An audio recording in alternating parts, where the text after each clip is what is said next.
Coco Martin, ginalaw ang mga karakter sa Batang Quiapo. Nakatakdang sumabog ang mga revelasyon sa FVJ's Batang Quiapo dahil sa mga pagbabagong mangyayari sa buhay ni Tanggol o si Coco Martin.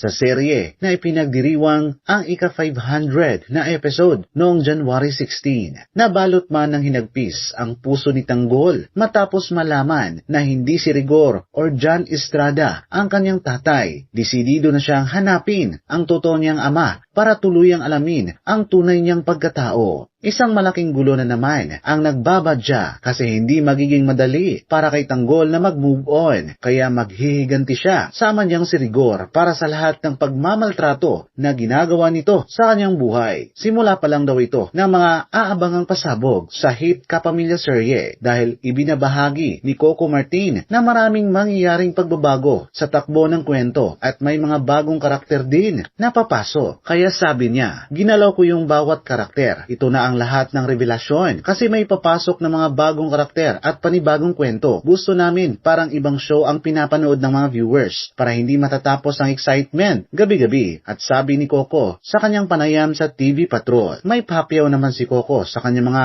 sorpresa na magugulat at siguradong matutuwa ang mga manonood sa mga bagong karakter na kinabibilangan ng mga bigating artista sa Pilipinas. Sabi pa ng Dreamcast, lagi kong nilulook out forward na makatrabaho ang mga mahuhusay na veteran actors at yung mga artista na gustong-gustong mapanood ng mga bata. Tamang kombinasyon nito sa cast. Sabi pa ng aktor, napapanood ang maaksyong kaganapan sa FVJ's Batang Quiapo sa hango sa orihinal na kwento ng Regal Films alas 8 ng gabi sa Kapamilya Channel, A2C, TV5, I1 TFC at sa Kapamilya Online Live. Maaari po kayong mag-like and subscribe sa ating munting channel para palagi kayong updated sa mga kaganapan at sa bawat karagdagang impormasyon kay Putakterang Pinoy. Marami pong salamat.